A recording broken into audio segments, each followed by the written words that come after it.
the Be Our Guest dinner. We gotta talk about that.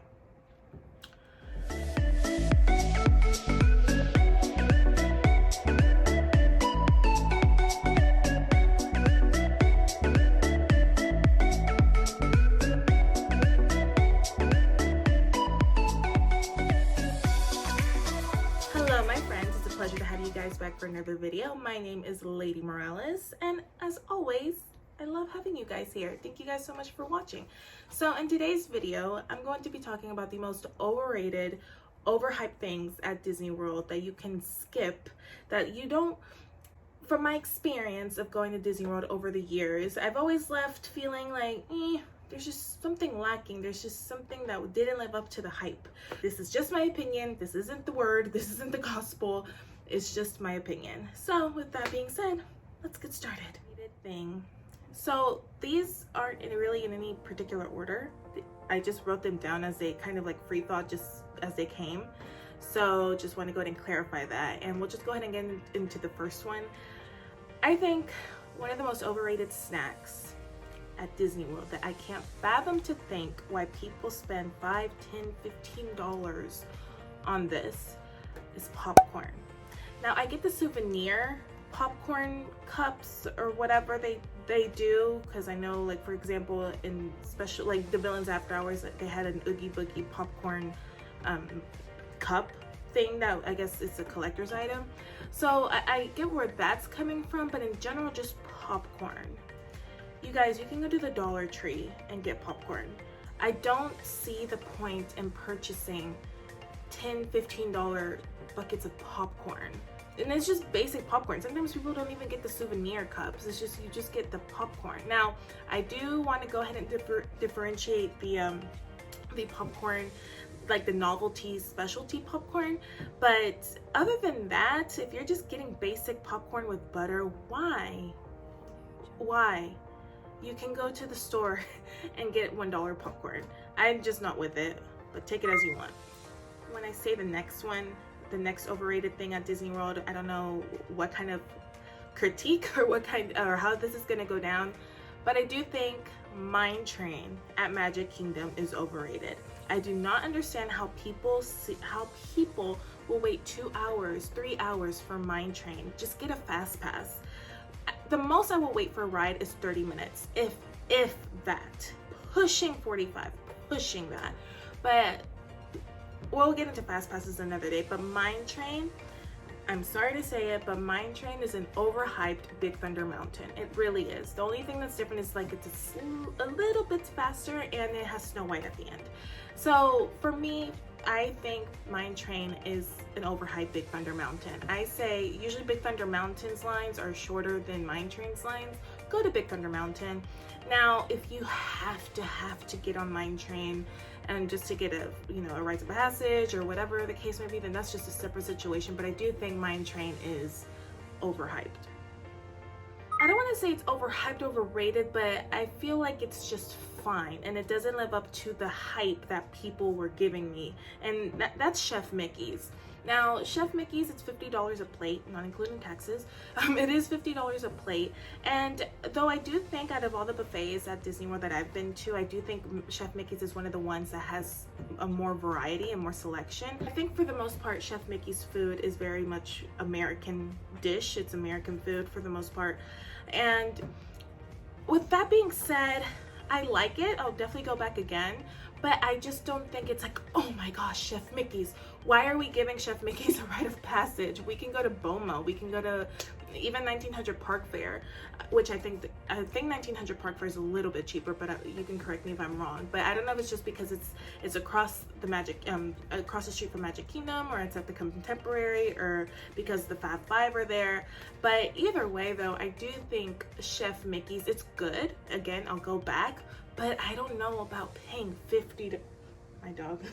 I don't know about paying $50 for traditional American food and American dishes at Chef Mickey's. So that's what I have to include in the list, because I'm just like in between. I think people kept hyping me up to go to Chef Mickey's, but again, I just think I'm in between with that one.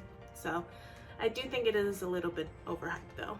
So if you guys want to check out my review about Chef Mickey's, then I'll definitely put it somewhere on the screen in the description box below. But yeah, take it as you want. I do also think like the atmosphere at Chef Mickey's is a little bit more loud, and I hate to say it, please don't beat me up, but I do see more entitlement at Chef Mickey's as well. But that's just me. Again, these are my opinions. Another thing that I think is really overrated and overhyped are, to a certain extent, character meet and greets. And what I mean by that is waiting these long lines to meet characters when you can go to restaurants and have dining experiences and have a little bit more of an intimate, personal conversation with the characters. Because a lot of times that the characters have, you know, they're on a schedule, they're busy, they got to talk to everyone who comes and sees them. But I think you do get a little bit more of a relaxed atmosphere at restaurants. Now, there are some restaurants like Chef Mickey's that is very much like fast paced. Like you can tell that they got to get through people. But for the most part, I will say that, like, for example, Garden Grill at Epcot, or 1900 Park Fair, I think you get a little bit, you get a little bit more of a, it's more relaxed when interacting with the characters. And again, I just don't see how waiting 2 hours to meet Mickey at Magic Kingdom when you can go to any of the other restaurants, like anywhere, and just go on your My Disney Experience app and see the character dining experience options as far as restaurants, and then just see where Mickey's at, and then I just think it's better that way. But again, will I still wait in line to see Princess Tiana? Absolutely, because I love Princess Tiana, and please correct me if I'm wrong, but there's not that many places in restaurants where she is available for meet and greets and to take pictures. Obviously, we're in a pandemic right now. Character meet and greets are suspended until further notice, but I can't wait to when things get back to normal and we're able to have those experiences again. The next thing that I think is overrated or overhyped, and I don't know how this is gonna go down, but at the Avatar Land, Avatar World in Animal Kingdom, there's not Flights of Passage. I love Flights of Passage, best ride, one of the best rides ever. But there's the Navi River Journey. I think I'm pronouncing that right. It's cute, and I will wait 30 minutes to get on that ride, most. Will I use a fast pass on it? No. Will I wait 2 hours on it? No. It's the theming and everything is very, very beautiful, and it's, you know, the Imagineers, I could tell, work so hard on that. I mean, it's really breathtaking. But I also think, though, that just like it's a small world, and just like any of these rides that are kind of just like you just float through them, there's like no, you know, no drop or anything. I just don't see the point in I don't see the point in waiting more than 30 minutes for rides like those. But I think the reason why it has such a long wait time is because the Pandora, that's what it's called, Pandora, the Pandora in Animal Kingdom is very much popular, and it's one of the most popular attractions next to Galaxy's Edge.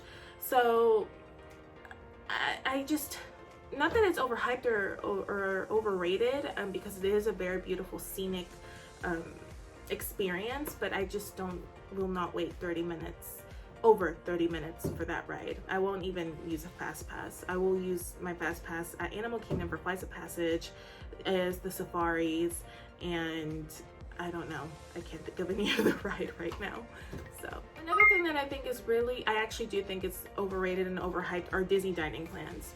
I've only purchased, out of all the years that we've gone to Disney World, I've only purchased a Disney dining plan once, and I ended up noticing that I ended up spending actually less money without a dining plan when it comes to food than with a dining plan. And we actually had so many credits left over that specific instance that we had to like scramble and get like all these snacks and stuff to take home. So for me as my like just how we are, and when we travel as a family, we honestly don't eat that much because we're so excited, and most of the times we don't even eat breakfast. So we had all those credits left over, and we're like, luckily we didn't lose any, but it's just for us, it's you know, it was so much money to get the dining plan, but then when it comes down to it, everything that we eat on average on every other time that we go without a dining plan, it's it's a lot cheaper. It's way cheaper, and it's so much food. So that's why for us it doesn't make sense to have a dining plan. So I'm not saying, like, I'm not discouraging you guys from getting a dining plan, but really take into consideration what your kids eat, what your family eats on average every single day. They're expensive. I would just say really take into consideration getting a Disney dining plan, and just know that it's, I mean, yeah, I could see it being a good deal with, you know, getting to go to Be Our Guest and having, like, there's a certain way that it's structured. Like, you can get like so many snacks and appetizer, and then I think they're now including alcohol. But for us, my family personally, we save a lot more money without a dining plan because we honestly don't eat that much at the parks. We will probably skip breakfast or maybe get a coffee, go to Joffrey's and get a coffee or whatever, or go by Disney Springs and get like or get like a little like pastry or something in the morning, and then we'll have lunch until maybe like 2, and then maybe we'll get like maybe we'll get dinner. We'll probably get, but even though if we get dinner, we'd probably go to like a table service or like a really good quick service. But that's, as far as like 2 quick services and then 4 snacks and all that stuff, like, that's just not us. But again, that's just my experience. So the Be Our Guest dinner, we got to talk about that. I haven't had the Be Our Guest breakfast or lunch. I heard the lunch is really great, and it's a quick service if I'm not mistaken. So I'm not going to speak to that. But the dinner, it's kind of like Topolino's dinner. And now I had to cancel my reservations at Topolino's dinner because I honestly was like, these are really big prices, and everything that I'm seeing, I don't think I would eat. I have no idea what this is. But kind of similar to Be Our Guest. I've been to Be Our Guest once, and it will probably be the last time. For dinner, that is. I went to Be Our Guest for dinner once, and it will probably be the last time. And I just don't, I ended up spending almost like $70 at Be Our Guest. And I remember getting the gray stuff and like this pasta plate. I just never again. I don't, it was really cool to meet the Beast, but to pay $70 to meet the Beast, I don't know. I think you can, if you're going to go to, like, let me just say this, if you're going to go to Be Our Guest, go to either breakfast or lunch. I would encourage, that's my advice, because personally for me, Be Our Guest it's overhyped. The dinner is just really overhyped. I really don't know what this, it's not that grand, it's not that crazy. Correct, I mean, you guys can throw pitchforks at me, I don't care, but it's just, I don't know, $70 for like whatever it is that I spent on, and the gray stuff, it's okay, like, it's fine. I don't think it's like, oh my gosh, we have to have the gray stuff. I don't know, take it as you want. I don't think Be Our Guest is all that grand, but that's just me. I was actually like talking about this with my sister as I was putting together this list, and my friend who lives in Orlando, and for the most part we agreed that most of the restaurants at Magic Kingdom are overrated. But we're not going to get into that. Maybe if you guys want a video on that, then let me know. But the next thing on the list is Casey's Corner, and I will say the only time Casey's Corner has come through for me was during the Villains After Hours, and they had the Hades hot dog, which was probably the best hot dog I've ever had in my entire life. That thing was, oh god, my mouth is watering. Casey's Corner has very basic food. If you're going to Disney World and you're on vacation with your kids, unless there's picky eaters in the family, please go somewhere else that's very much different. Casey's Corner is basic American hot dogs and french fries. Now if you're into that, if you're in the mood for that, go for it. If they have like a very limited edition type of hot dog, go for it. But if you're gonna go to Disney World and just get a hot dog and fries, go to like a fast food restaurant and get a hot dog for like $2. They're overpriced. The hot dogs are overpriced a little bit, and it's just basic food. So if you're at Disney World, just go somewhere else. Go to a resort and have a really nice time and a really nice meal with your family. There's a lot of quick services around the park that are awesome and that are very underrated. And if you guys want a video on that, then definitely let me know in the comments below. But other than that, Casey's Corner for me is overrated. And it's basic. It's basic.